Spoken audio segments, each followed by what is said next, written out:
दर्शकों नमस्कार। Hope all is good. दर्शकों, आज एक बहुत ही महत्वपूर्ण टॉपिक जुडिशरी सर्विसेज और जुडिशरी स्टडीज़, जो अक्सर लोग मुझसे पूछते रहते हैं, मैम हम ये कंपटीशन देने जा रहे हैं, क्या हम सक्सेस होंगे? तो देखिए,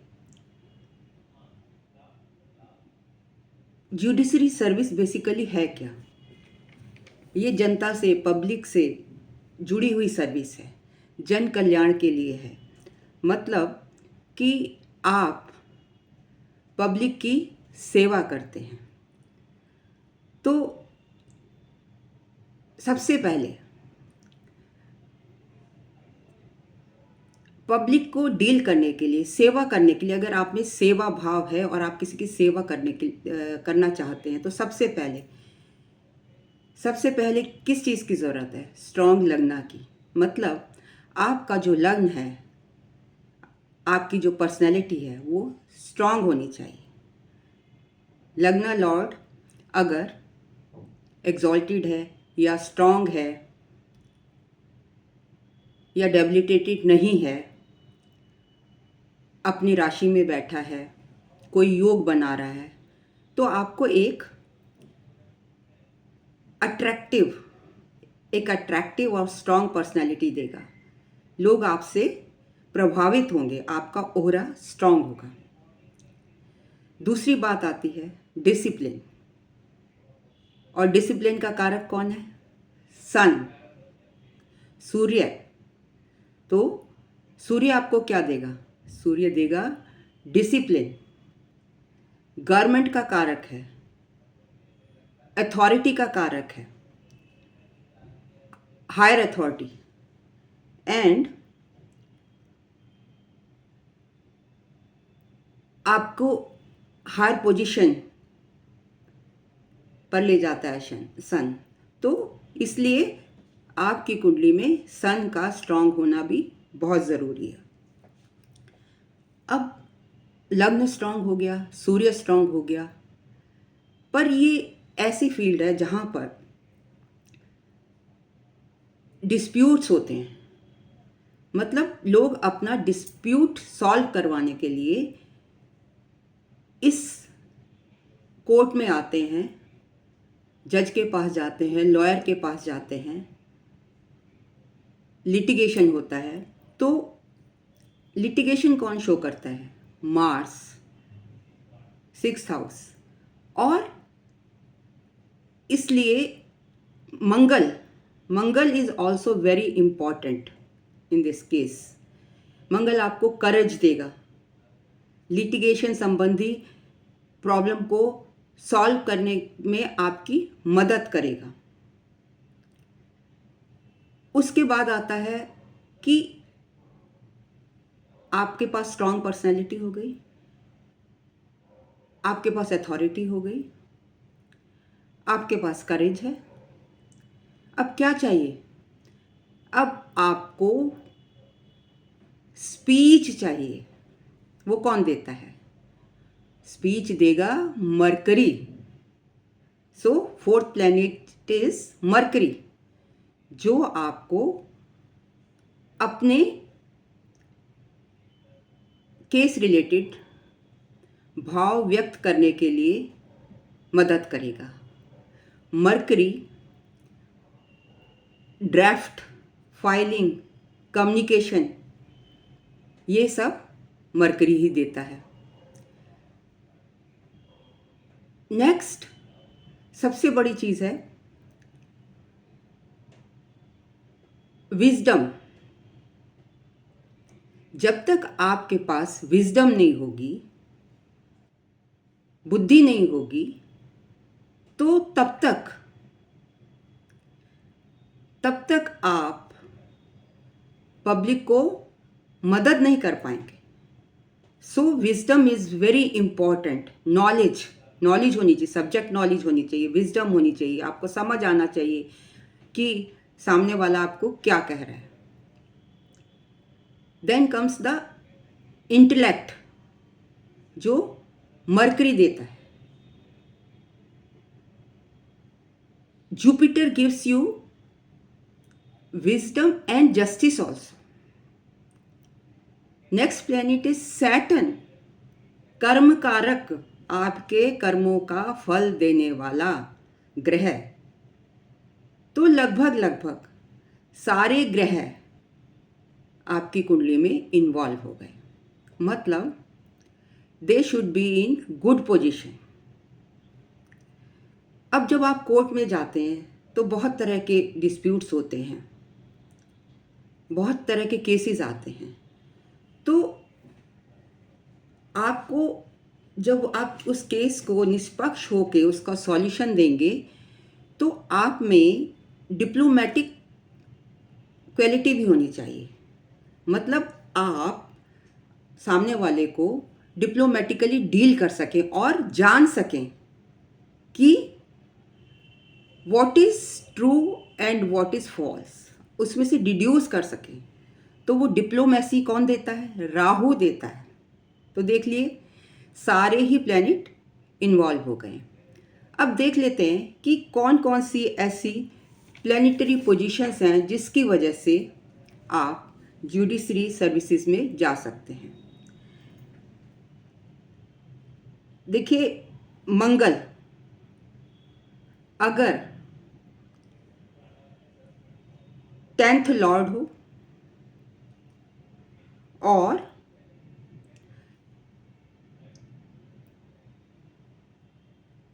10th हाउस, या तो 10th लॉर्ड हो या 10th हाउस में हो।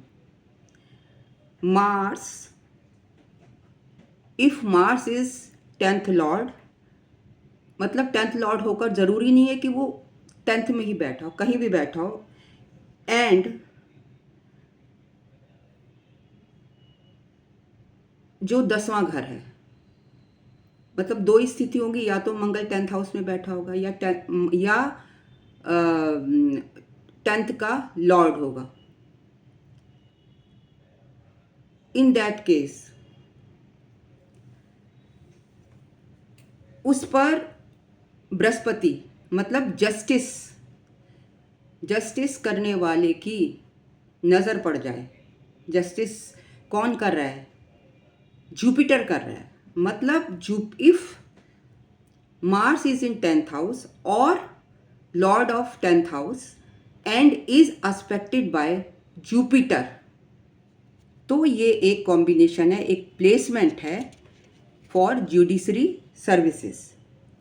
अगर मार्स, नंबर 2, अगर मार्स चौथे घर का लॉर्ड हो या चौथे घर में बैठा हो and is expected by Jupiter, either sitting in 4th house और is 4th lord and is aspected by Jupiter, then also you may take judiciary services. अगर आपका मेष लग्न है और मंगल मकर कहाँ आएगी? 10वें घर में, मतलब मंगल 10वें घर में बैठा है and is expected by exalted Jupiter, मतलब एक्सॉल्टेड जुपिटर उसको देख रहा हो। अगर मेष लग्न होगा तो एक्सॉल्टेड जुपिटर कहाँ होगा? 4th हाउस में। मंगल 10वें घर में बैठा है, वहाँ से उसको एक्सॉल्टेड जुपिटर देख रहा है। It means it is a planetary position for judicial services. अगर मंगल अपने घर में है, मेष लग्न है और मंगल अपने घर में है, मतलब एरीज में है या स्कॉर्पियो में है, या मीन लग्न है और जुपिटर 10वें घर में है, तो तब भी आपका जुडिशरी लाइन में जाने का प्लैनेटरी पोजीशन बनता है। अगर मंगल वृश्चिक राशि में है, मतलब मार्स इज इन वृश्चिक, स्कॉर्पियो में है, और जो बृहस्पति देवता हैं वो 2nd हाउस में बैठे हैं। सन कहाँ बैठे हैं? 7वें घर में। मार्स इन वृश्चिक Jupiter in second and Sun in seventh. तो तब भी नेटिव जुडिशरी सर्विसेज में जा सकता है। लेकिन यहाँ पर लग्न मैंने नहीं बताया, कुंभ लग्न। अगर कुंभ लग्न में मार्स अपनी राशि का है, मार्स स्कॉर्पियो में और एरीज में,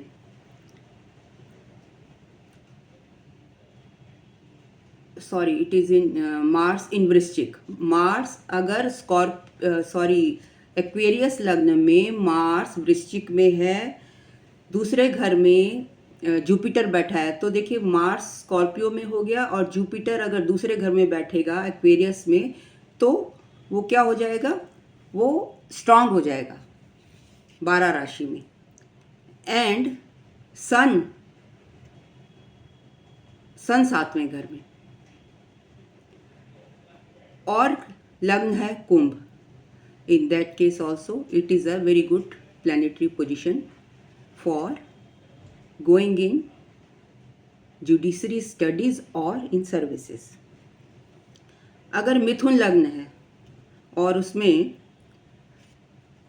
बुध कन्या राशि में बैठे हैं, बृहस्पति 10वें घर में बैठे हैं, मंगल 11वें घर में बैठे हैं, तो it will give judiciary services.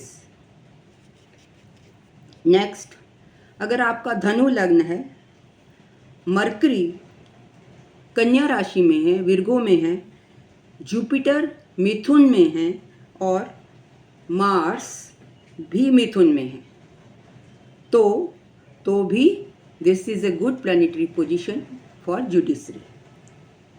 अगर वृश्चिक लग्न है, वहाँ पर मंगल लग्न में ही बैठे हैं, मतलब अपनी राशि में ही बैठे हैं, जुपिटर 5th हाउस में और मरकरी 11th में है, it is a good planetary position for judiciary services. अब जो जुपिटर है वो हमें क्या देता है? जुपिटर हमें देता है जस्टिस, देता है लॉ, देता है। मार्स क्या देता है? आर्ग्यूमेंटेशन की पावर देता है। Mercury good command on speech and language देता है। सो अगर ये सब मरकरी, मार्स, जुपिटर, सैटर्न, ये सब अगर स्ट्रांग है, बेसिकली मरकरी, जुपिटर और मार्स, ये 3 प्लैनेट भी अगर आपकी कुंडली में अच्छे बैठे हैं, स्ट्रांग हैं, तब भी आप जुडिशरीज में जा सकते हैं। So if you like my video, kindly like, comment, share and subscribe. और हाँ, अगर आप कोई कंपटीशन दे रहे हैं, तो अगर आप मुझसे पूछते हैं कि क्या हम इसको क्लियर कर पाएंगे, इन दैट केस आपको दशाओं का भी ध्यान रखना पड़ेगा, क्योंकि अगर प्लैनेटरी पोजीशन है वो तो फेवर करेगी, वो जो भी आपके बाय बर्थ होता है वो तो it always favours and more depends on your efforts also. बिना एफर्ट्स के कुछ भी नहीं होता है। नंबर 2 ये होता है कि आपको गोचर और दशा भी देखनी पड़ेगी। तो basically sun, Jupiter and Mars and Mercury, ये सब स्ट्रांग होंगे तो आप जुडिशरी सर्विसेज में जा सकते हैं, लोगों की मदद कर सकते हैं। In case you liked my video, kindly like, comment, share and subscribe. And in case of consultation, you can ask me at snakekapoor1812@gmail.com. तो ज़्यादा जानने के लिए कि what are the combination for a lawyer, what are the combination to become a judge independently, तो ये तो मैंने सर्विसेज का बताया आपको, अलग अलग कि अगर आप लॉयर बनना चाहते हैं तो आपकी कुंडली में आप कैसे दिखेंगे कि यू शुड गो और नॉट इन दैट फील्ड। जज बनना चाहते हैं, मतलब उसमें भी लेवल होते हैं ना, कोई कोर्ट में मुंशी होता है, कोई जज होता है, कोई लॉयर होता है, तो इनके भी डिफरेंट डिफरेंट कॉम्बिनेशन होते हैं। तो अगर आपको मेरा वीडियो पसंद आया है और आप चाहते हैं तो मैं ज़रूर जुड़े रहिए मेरे चैनल के साथ। मैं सूनर और लेटर कोशिश करूँगी कि मैं उस पर भी एक वीडियो डालूँ। Thank you very much for listening me so patiently.